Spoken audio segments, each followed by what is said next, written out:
it's my honor to introduce Dr. Daniel Linhares. Dr. Linhares serves as an associate professor and director of graduate education at the Iowa State University Veterinary Diagnostic and Production Animal Medicine section. He's been there since 2015, and he's also a research affiliate at the Iowa Pork Industry Center. I've had the pleasure of knowing Dr. Linhares for years, and I can tell you that he always brings wonderful information. So great job to the SwineIt team for getting him on the program. And without further ado, let's bring Dr. Linhares up to the main stage so that he can share with us his presentation on making the best use of your data. Daniel, floor is all yours, buddy. Thanks a lot, Dr. Clayton Johnson. And I'd like to thank Jamil and Márcio for the opportunity. Jamil asked us to talk about a subject, Clayton, that you and I talked several times before, discussed in many different situations, which is how to make data-driven decisions on disease monitoring programs, right? If you think about it, a lot of decisions should be made, which sample types to use, how many pigs, how many crates, how many rooms, how many barns and sites, and so on and so forth. So the take-home message here, we're going to talk about that, and the take-home message has a lot to do with Star Trek. If you are not a fan of Star Trek, that's no problem. You're still going to get the take-home messages here. But if you are a Star Trek fan, you know that this is the Enterprise, the spaceship that travels over space and time and visits new worlds, new civilizations, and bring progress. And you might be asking, what the heck does Star Trek has to do with disease monitoring? And there are two keywords that they have all in common, which is space and time. Of course, that we are not going to talk about the outer space, but in the pig farm, we do have pigs in crates within rooms, within barns, within sites, and so on and so forth. And the take homes here is that, and of course, time is it's still the same time, right? It's we refer to time as the frequency of your sampling, maybe week after week, maybe every other week, maybe monthly, depends on the situation. But we're going to talk here about the importance of sampling repeatedly over time after time and room after room or space after space, right? And we're going to talk about the dangers of going to a barn and sampling as best as you can one room and then extrapolating those results for the nearby rooms and the weeks to follow, right? We're going to talk about the importance of repeatedly over space and time. And then one obvious question is, all right, you're asking to sample more aggressively over space and time, so that means I have to invest more, right? My budget got increased for monitoring. Well, not necessarily. We're also going to talk about some great results here to promote the practice of pooling samples. Pooling is all right, especially when we're covering lots of different animals. And processing fluids, for example, is a great example of the power of pooling. One PCR whole week has good representation of what's going on. And why is that? Because you have hundreds of pigs covered in that single sample. And the same effect works for other sample types, serum, oral fluids, and so on and so forth. And we're going to talk about that. So we're going to use PRRS as a model here. Doesn't mean that results are only valid for PRRS. In sow farms, same concepts here are valid for other pathogens and other age groups. But we're going to show some results here on serum, processing fluids, and family oral fluids. And those results, most of those initial results here that I'm going to show were produced by Dr. Marcelo Almeida, who did his PhD around, I'm going to use some of his data. Now he's a diagnostician with the Iowa State Veterinary Diagnostic Lab. And so one of his studies Marcelo produced his chart where each line here represents a room within a farm, where he went on and sampled several liters. Within each liter that he sampled every single pig in the litter, tested individually by PCR to determine the distribution of the viremic piglets in the litter and then the room, right? And what you can see here in this table is that, yes, there are some situations where you have a lot of viremic piglets within positive litters, right? 8, 9, 10, 11, all the way to 14 piglets being viremic in that litter. But most, that's not the most common scenario, especially in situations of low prevalence. What you really find is those situations where you have 1, 2, just a couple, right, pigs positive in the litter. So why am I showing what are the implications of this finding? Is whenever you go to a barn, you select a pen to sample. If you select only 1 or 2 pigs in the sample, in the crate, those pigs may or may not reflect the status of the whole litter. So showing here the need to really make an effort to sample as many pigs as you can, because again, especially at low prevalence situations, you may have just a couple of pigs positive in that litter. Some similar results here, demonstrating now what you see in the screen here is PCR results for 3 farrowing rooms close to each other, just separated by a wall. And so you have room A, B, and C. And the rectangles represent the litters, and the little squares in them represent the status of the piglets, all tested individually by PCR on serum samples. And red means they tested positive by PCR, blue negative. And what I want to show here with this today is how it's the great variability here between rooms, right? Those are the same farm, again, same day. And you see this room A here, really easy to miss the viremic piglets with your monitoring protocol unless you landed in one of these 2 litters here, right? Only 6% of the piglets were positive in this litter, in this room. This next room nearby here, a little bit easier to detect the virus, and this other one here, room C, will be hard to miss. But what if in that sampling day you just landed in this room and selected a few crates? Really easy to miss, and then the picture that you would have for the farm maybe really misleading. So demonstrating here the dangers of sampling just a subset of rooms and in crates, right? And disease is not really randomly allocated, randomly distributed in farms. They're clustered. Here is another example from a different room. Here, Marcelo sampled with family oral fluids. So we're looking at piglets around weaning age, 18 days of age or more. And these 2 rooms, obviously, no evidence of virus, all tested negative by PCR. They're all blue here. These rooms 3 and 4, again, same room, same farm, same day, just different rooms. A lot of virus here in rooms 3, especially room 4. So one more example of you sample 1 room.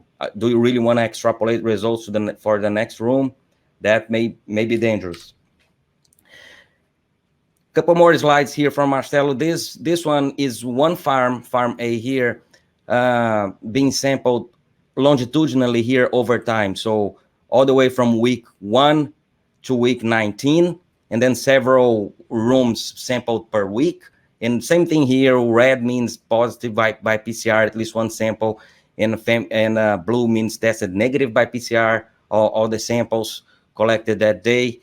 And first line is processing fluids, so piglets 2 to 5 days of age, and family oral fluid, that same room, 3 weeks later, sampling pigs that are about to be weaned. And same thing here, you see that Star Trek effect of space and time. There are some weeks and some rooms that there's a lot of evidence of virus, some other weeks and rooms with no evidence of virus at all, and some weeks that are intermittent, right? Depends on the room you sampled, you may or may not find the virus. And so a lot of farms, they start monitoring with processing fluids as a screening method, but then when you see this long consecutive weeks here of a negative result, you really want to double check the status of the weaned piglets, and that's when people start doing family oral fluids or other method of weaned pig sampling. And it's the same thing here, the same take home. Sometimes you find the virus, sometimes you don't, right? And sometimes the results are agree with processing fluids. Sometimes for different reasons they just don't. So you may find the virus in processing fluids. 3 weeks later, you don't, or vice versa. You may not find the virus in processing fluids, but then down at the time of weaning, you may find the virus there with in that older piglet population. Same schematic here for a different farm and showing exactly the same thing, the effect of space and time. So depending on the week, depending on the room, you may or may not find the virus, right? And demonstrating again the need for different sample types to really increase your level of confidence, especially when you start accumulating a lot of negative results. You want to double check that with really testing the weaned age piglets.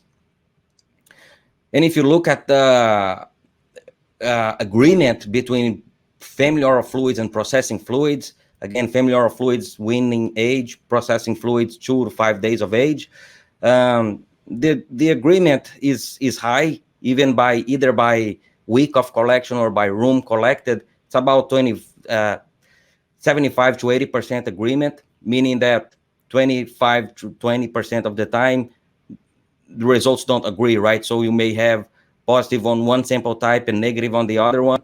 And so just demonstrating again the need to really verify the status of the weaned piglet when you start having serial negative PCR results on processing fluids.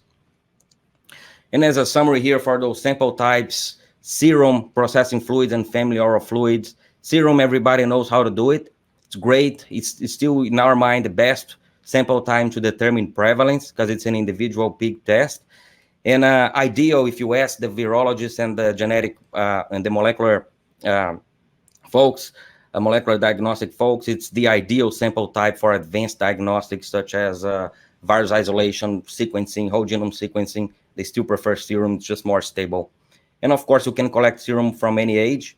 Processing fluids, in summary, a very good and powerful way to screen the herd for and sample hundreds of piglets with one PCR, right? But gotta remember that it's a sample that represents only the status of really young piglets, about 5 days of age or less, and mostly males. Processing fluids, it's a combination of nuts and tails, but it's more nuts than tails. So taking into account that you're mostly sampling the boars and not the little gilts. The family oral fluids require more work than processing fluids, but way less than serum. So we're gonna show a table later, but 10 oral fluids give you similar statistical power or probability of detecting the virus as 90 serum samples, and can be used for detection or to estimate prevalence. Not as good as serum, but you can also have an idea of prevalence between the crates. And it's, of course, a sample, as I said before, of weaning age piglets. Regardless of the sample type you select, take into account the great variability of virus presence within litters, crates, rooms, so that importance of the Star Trek effect, sampling over time and space. Here, a summary again, family oral fluids compared to serum on the probability of detecting the virus at different prevalences. Here, at 3% prevalence, for example, you either select 90 serum samples or about 10 oral fluid samples. So far, again, we are talking about it's important to sample repeatedly over time and geographic space, right? Which brings to this question of, is it okay to pool?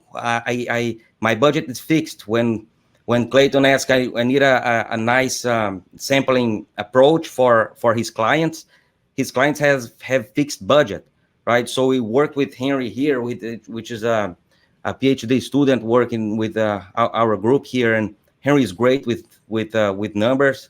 A nice guy. If you want to put a probability under anything, you want to work with Henry. So with Henry, we work with this scenario. Hey, Henry, let's assume for a second we're working with Clayton in his multiplier farms.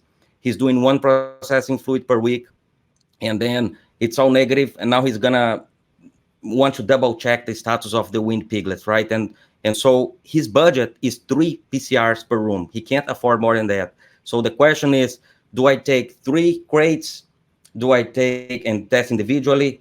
Do I take samples from 15 crates and do pools of 5, 30 crates and do pools of 10? or do I go aggressive, sample all the crates in this ferret that has 60 crates and do pools of 20 with the same budget? 3 PCRs is all Clayton wants to afford for his client, right? And so here is in a nutshell, here's what happens when we pull more aggressively. If you think about it, the more you pull, the more as you increase from 3 crates to 9 crates to 15, 6, 30, and so on and so forth, you're gonna increase the probability of selecting the positive crate when the prevalence is low. In the other hand, the more you pull, the more you're potentially diluting that sample with other negative ones. So you're decreasing the herd sensitivity or the diagnostic sensitivity of the PCR. So let's look at those tables, how those look. This is that first table, always using 3 PCRs. What's the probability of randomly selected at least one positive crate in that ferrying room with 60 crates? If I do 30, if I do only 3, if you divide 3 by 60, if there is only one positive crate in that room, 5% is your maximum probability of detection. It's as simple as that. 3 divided by 6 is 5%. So that's your maximum probability of sampling the right crate. So different ways to get closer to 95 or 100%. You either increase your coverage, you sample more crates, and then you pull, or of course, if the prevalence increases, if you have multiple crates being positive, then the numbers go up as well. So just to demonstrate that first table, right, and the most important table, and I think that's the last one I have here for today, is this probability of testing at least one positive crate in a 60 room. So this incorporates the dilution effect. Henry did a series of dilution from field samples, starting with different CTs. Long story short, all those probabilities included. Here is what happens, right? The numbers are a little lower than the previous table because it's incorporating that dilution effect. So again, different ways to get to that 80 to 90 to 100% probability to detect the virus. But the message is consistent here. As you increase the number of crates sampled, pulling more aggressively, your numbers go up proportionally, right? So another take home here that pooling is all right. And again, processing fluids is a good example. And Henry is demonstrating here that with oral fluids, the story is not different. And those probabilities are for just one room, right? One space that you sampled. Of course, that if you add multiple rooms and over time, you gain confidence, so those numbers go up as well. So that brings back to our conclusion slide, to remind the importance of sampling repeatedly, week after week and room after room, and pooling is all right. I think we, as an industry, don't take as many advantage of pooling as we could. The past years, 2-3 years, we see people pooling more, and numbers do favor that pooling is all right. It's a good idea to make a best use of the budget of the in monitoring protocols. So with that, I'd like to thank the team here, Dr. Gustavo Silva and I, partnering to mentor this group of post-DVM graduate students on field studies in swine population. And this is us here, fieldepi.org. For more information from our group, feel free to visit our site. And with that, Clayton, hand it back to you. Thank you, Daniel. We won't let you off the hook quite yet. We'll have some time for a couple of questions here. Thanks for introducing your group, Daniel, and thanks for everything your group has done for me and everyone in our industry. The first question I've got for you, Daniel, is I think it's safe to say that producers can adjust their pooling strategy as their decisions that they're trying to make change. So early on in an elimination process, I can be very aggressive with pooling. But then as I get to maybe very critical decisions like gilt introduction, maybe then I become a little bit less aggressive with pooling. Is that a fair way to say it? Yeah, for processing fluids, for example, we see people, and we agree with that approach of using just one sample for all the piglets that were process that week, and sometimes we're talking about hundreds and hundreds and hundreds of piglets, and it's all right, unless until you have negative results being accumulated. And then once we start having less, so when you have to start seeing a number of weeks with consecutive negative results, then you want to reduce the size of your sample. But still, if I would much rather prefer sampling more rooms and more crates within that week, and then pooling, rather than, depends on the budget, right? Rather than skipping some rooms and say, I'm gonna just collect one room and that's gonna represent the status of the week, right? Of course, if you have the budget to increase that, keep sampling all the crates and pooling by room, that will be the ideal. But anyways, for thinking about a room of about 50 crates or so, one PCR result for processing fluid, or some 3 for family or fluids down the winning, those are our numbers support that. Those are really good numbers. I mean, provide really good probability of detection, right? Very good. You know, one area in our industry where we wish there was a little less evolution is in the PRRS viruses that are floating around. And I know there's been a tremendous amount of discussion about the new challenging PRRS virus that we have, the PRRS 144 lineage 1C. Is there any reason, Daniel, to think that that's going to be different from a sampling standpoint, or can we use these same methodologies we've used with other PRRS viruses with the new PRRS virus that we're seeing?